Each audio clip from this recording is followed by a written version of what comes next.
fait, ma présentation est un seul bloc, mais on va la diviser en deux. Donc aujourd'hui, je vais vous présenter les deux premiers points que l'on voit ici sur la diapositive, c'est-à-dire le fait qu'il y ait deux systèmes de protection des dessins et modèles dans l'Union européenne, donc le système direct et le système international. Et ensuite, on verra comment se fait l'examen des demandes internationales de dessins et modèles qui viennent du Bureau international, comment donc on les examine à l'EWIPO, en espérant que ça puisse vous servir côté OAPI. Et demain, nous continuerons plutôt sur l'aspect classification, suite à la présentation donc, du Bureau international sur la classification de Locarno. Je vous expliquerai aussi les petits détails et les outils que nous utilisons à l'EWIPO, la stratégie que nous avons mis en place pour cette classification. Et on fera un zoom sur l'outil Design Class en particulier. Donc voilà. Une petite chose de plus, j'avais prévu, ça va plutôt pour Samantha, pour les organisateurs. J'avais prévu de faire des petits quiz par-ci par-là, mais voyant qu'il y a très peu d'États membres de l'OAPI qui sont connectés, et surtout des gens de l'OAPI directement, je pense qu'on va passer cet aspect. C'était plutôt pour les intégrer un peu plus. Mais vu le manque de temps, c'est peut-être mieux qu'on passe ce quiz. Donc, merci. Donc, on avance directement dans la présentation. Et donc, comme ma collègue Geneviève l'a déjà expliqué, l'EWIPO fait partie depuis le 1er janvier 2008 du système donc, de l'arrangement de la haie. Et donc, l'EWIPO enregistre tant des marques que des dessins et modèles. Et donc, on s'occupe aussi de l'examen des demandes internationales de dessins et modèles. Il faut savoir que le WIPO, donc, comme l'avait expliqué Geneviève, ne peut être qu'un office désigné et non un office d'origine. Donc, toutes les demandes internationales doivent être déposées directement auprès du Bureau international. Alors, ce qui est aussi intéressant dans le système, c'est que la majeure partie des États membres de l'Union européenne font aussi partie de l'arrangement de la haie. Donc, les demandes peuvent être faites au niveau, pour désigner directement les WIPO et donc l'Union européenne, les 27 membres, ou alors les demandes peuvent être faites pour désigner des membres un par un. Donc, il y a aussi là aussi une stratégie à prendre en charge par les demandeurs. Donc, comme je l'ai expliqué, donc les demandes internationales ne peuvent pas être déposées via le WIPO, elles doivent passer par le Bureau international. Donc, on a une protection dans les 27 États membres de manière directe grâce à une simple demande. Et comme l'expliquait ma collègue Geneviève du Bureau international, la durée de protection varie selon les États désignés. En ce qui concerne l'Union européenne, on peut aller jusqu'à 25 ans de protection, c'est-à-dire les 5 ans initiaux et jusqu'à 4 renouvellements. Donc, pour donner une petite idée de volume, parce que ça a un effet important sur les outils qu'on utilise, on le verra par la suite, les volumes manipulés par les WIPO sont assez élevés. On l'a vu donc au niveau des demandes directes, demandes de dessins et modèles, d'enregistrement de dessins et modèles qui nous proviennent à l'EWIPO, on est dans un ordre de grandeur de 100 000 par an, auquel il faut ajouter les environ 14, 15 000, 16 000, je crois, l'année précédente, demandes internationales qui ont des effets dans l'Union européenne. Donc, si on verra les statistiques un petit peu plus tard, mais je crois que l'année dernière, on est arrivé à 116 000 en tout. Donc, les 100 000 de l'EWIPO plus les 16 000 provenant du Bureau international. Donc, les petites différences entre les deux systèmes de protection par rapport aux demandeurs, aux utilisateurs. Lorsqu'un utilisateur demande par le système de la haie, il peut toucher jusqu'à avoir une protection jusqu'à plus de 90 pays, 92 pays, je crois, actuellement, via 75 parties contractantes. Ça, c'est un énorme avantage pour le système international. De l'autre côté, avec une seule demande et une seule taxe, au niveau européen, on peut toucher les 27 pays de l'Union européenne. Ça, c'est un avantage. En termes de jargon, si jamais vous vous demandez, je vais parfois dire des DMC, donc des demandes de modèles et des demandes de dessin et modèles communautaires, ou les RCD, qui est la même chose en anglais. Donc, je l'ai précisé sur cette diapositive. C'est possible que je me trompe de temps en temps. Je ne suis pas forcément habitué à expliquer en français, même si je suis français. Donc, je prie de m'excuser au préalable si je fais des petites erreurs au niveau du jargon. Les petites différences encore, hein, comme Geneviève l'a expliqué, une demande internationale peut aller jusqu'à 100 dessins ou modèles dans une seule demande, pourvu qu'elle soit au sein de la même classe de Locarno. Au niveau de l'EUIPO, il y a un nombre illimité de dessins ou modèles pour une demande. Donc, il n'y a pas de limite. Par contre, nous avons la même restriction qui est que tous les dessins et modèles fassent partie de la même classe de Locarno. Donc ça, c'est important et ça, c'est assez structurant. C'est quelque chose qui, on le verra par la suite, provoque pas mal de refus ou d'erreurs ou d'objections de notre part et que peut-être on fera dans le futur. J'entends un bruit de fond. Si vous pouvez arrêter vos micros, peut-être. Non, ça va mieux, merci. Donc, une autre différence, c'est le nombre de vues par dessin et modèle. Le système international ne donne pas de limite du nombre de vues. En revanche, les WIPO, dans ce cas, oui, donnent une limite de 7 vues par dessin ou modèle. Donc, ce sont les 7 vues standards ISO. Et donc, ça se limite à ça, ce qui nous permet de faire un examen assez approfondi et de bonne qualité. Néanmoins, il y a pas mal d'utilisateurs qui se plaignent de cette limitation du nombre de vues. C'est quelque chose que nous gardons pour le futur, de voir si on peut le faire évoluer. Pour l'instant, 7 vues uniquement. C'est ce qu'il faut retenir sur le système européen. En termes de différence, donc, comme l'a expliqué le Bureau international, un bulletin hebdomadaire. Donc, tous les vendredis, je crois, apparaissent les désignations dans le bulletin hebdomadaire. Pour ce qui concerne le système européen, c'est tous les jours, c'est quotidien.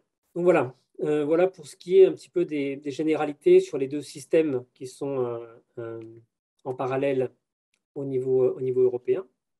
Nous allons maintenant passer à l'examen. Donc, comme l'expliquait le Bureau international dans la présentation précédente, il y a une division des tâches entre ce que fait le Bureau international et ce que fait l'office désigné. Et l'office désigné déclare ce qu'elle veut ou non examiner. Donc, je reviens sur ce qui a été dit précédemment. L'examen des formalités est conduit par l'OMPI, par le Bureau international.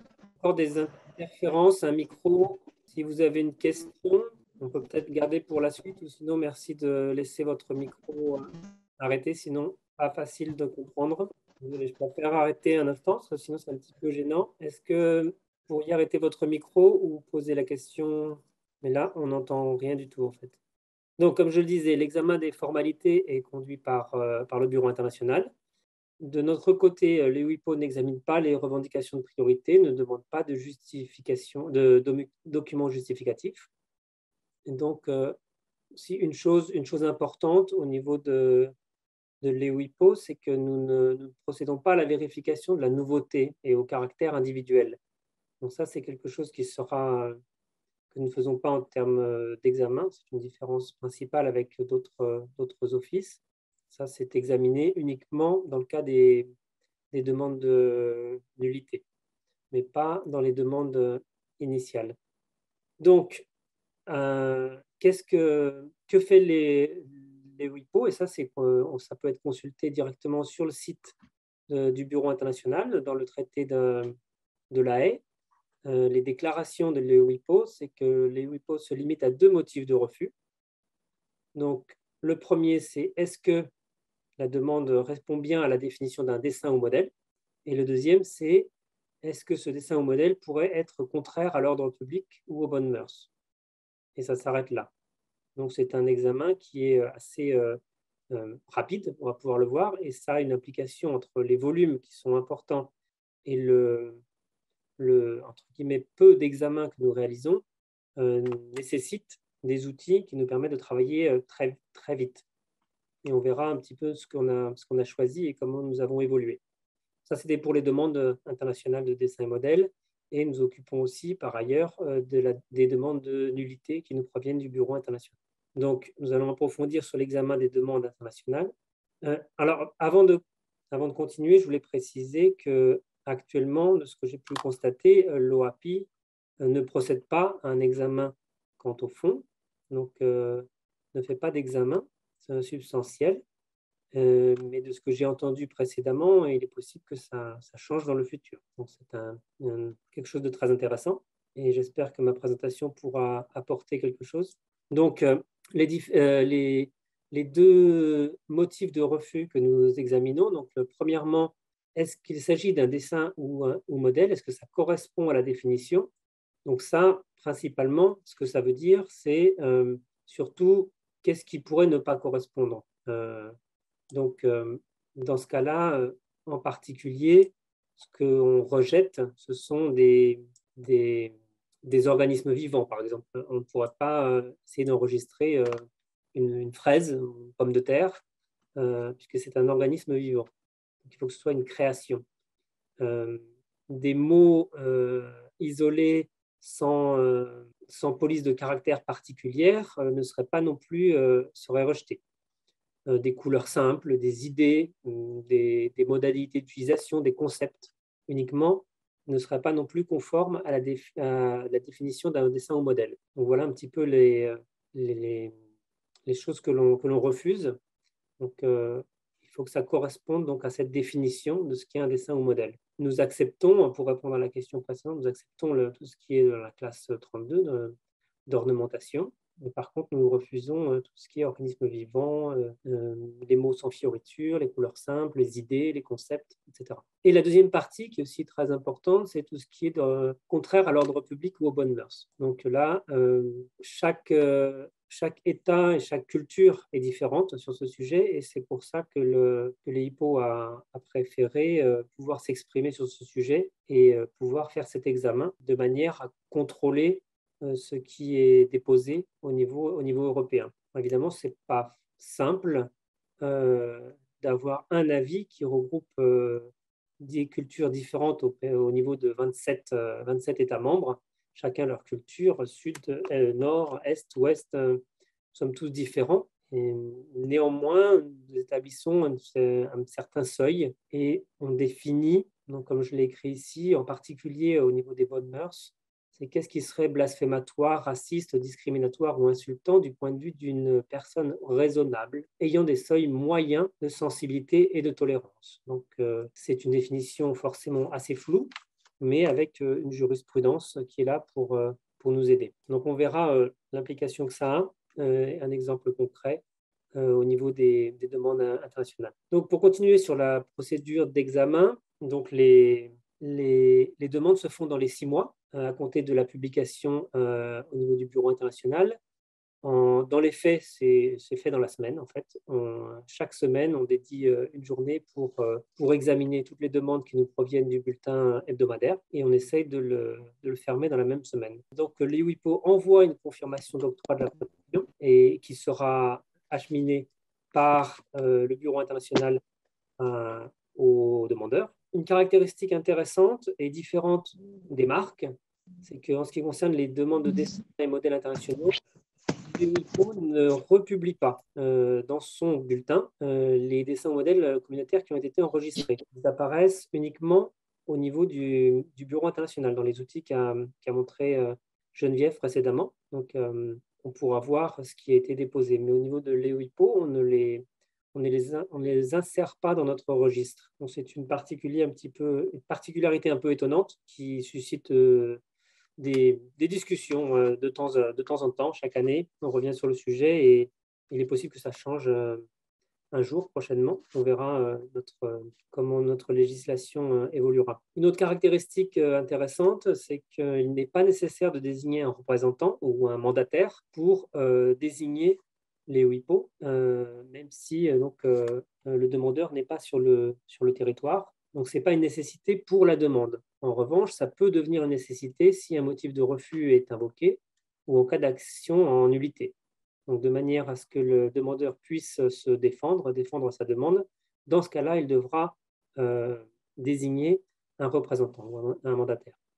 Donc, uniquement à ce moment-là. Donc, comme on le verra, comme il y a très peu de refus, ça peut être un avantage et ça évite une procédure plus lourde. Donc, en cas de refus, tout refus doit être déposé aussi dans les 6 mois sur le site web de l'OMPI. Et la langue de refus est la langue à laquelle la demande a été déposée. Donc, en ce qui concerne les refus, de la même manière que les octrois, la notification de refus doit être motivée par les OIPO. Elle doit être transmise au Bureau international qui lui-même la transmet au titulaire de l'enregistrement international. Donc, ce titulaire peut, dans ce cas-là, être amené à désigner un représentant et doit répondre dans un délai de 2 mois en soumettant ses observations directement à l'EWIP. Et donc, qu'est-ce qui peut arriver donc, suite à un refus? On peut en fait retirer le refus si jamais on accepte au final les explications du demandeur ou alors refuser définitivement et en informer l'OMPI. Donc, en termes de nombre de refus, jusqu'à présent, il n'y a eu qu'un seul refus provisoire pour un motif donc, de bonnes mœurs, donc, comme on le voit sur cet exemple. Donc, si on fait le calcul avec environ en moyenne 14 000 demandes internationales par an, multipliées à partir de 2008, donc ça ne fait pas beaucoup de refus. Il n'y a eu qu'un seul refus sur ces milliers de demandes qui ont été déposées via le Bureau international. Donc, il faut croire que le Bureau fait un bon travail de filtrage et ce qui nous permet donc de faire très peu de refus. Donc, mais comme je le disais, chaque bureau, chaque État membre peut avoir un seuil un peu différent de tolérance. En ce qui concerne les nullités, la procédure est similaire. Donc, les WIPO informent directement le titulaire de l'action en nullité. Ça suit les mêmes règles que pour les dessins ou modèles de l'Union européenne. Et donc, on a un contact direct avec le titulaire et on doit informer le Bureau international de la décision finale. Donc, on va terminer rapidement avec ce qu'on va essayer de faire une pause, donc peut-être 5 minutes de plus pour terminer cette partie. Donc, en termes de statistiques, au niveau de l'EWIPO, là, vous voyez les statistiques d'enregistrement de dessins et modèles au niveau de l'EWIPO. Ça, c'est ce qui apparaît en haut en bleu, donc année par année. Donc, on voit qu'en 2020, nous avons enregistré 116 000 dessins ou modèles. Et dans ces 116 000, la partie en jaune, c'est ce qui apparaît, lesquels proviennent du Bureau international. Donc, il y avait 16 000 qui provenaient de l'OMPI. Pour cette année, on se dirige à peu près vers des chiffres similaires. Donc, il y a une évolution année par année. Ensuite, comme nous l'avons vu dans la diapositive présentée par Geneviève de la présentation précédente, l'Union européenne est de loin le membre le plus désigné de l'arrangement de la haie. Donc, ça a un impact sur les volumes. Donc, 16 000 demandes par an, c'est quand même important. Et on verra en termes d'outils l'impact que ça peut avoir. Alors, évidemment, si un jour la Chine devenait partie contractante, ces statistiques pourraient changer de manière assez importante, mais jusqu'à présent, l'Union européenne, avec ses 27 membres derrière, sont bien devant. Alors, ce que j'ai montré n'est pas exactement la même chose que ce qu'a montré Geneviève. Je vois que le Royaume-Uni était beaucoup plus haut dans la présentation de Geneviève, donc c'est peut-être des chiffres un petit peu actualisés. Là, mes chiffres viennent de mars 2021. Donc, effectivement, suite au Brexit, il est possible que les choses aient changé un peu. Et les demandes pour le Royaume-Uni ont augmenté de manière assez forte. Donc, ensuite, on arrive un peu dans les outils. Je vais bientôt faire une pause. Donc, la publication officielle du registre international du système de la haie se fait sur le site web de l'OMPI. Et donc, c'est un bulletin, comme on l'a vu précédemment, hebdomadaire, donc tous les vendredis, depuis le 1er janvier 2012. on peut consulter les bulletins hebdomadaires et voir les offices qui sont désignés. Donc, tous les enregistrements internationaux sont contenus et donc le bureau notifie tous les offices désignés. Donc voilà, on va faire une pause maintenant et on reprendra la suite de la présentation si ça va pour tout le monde.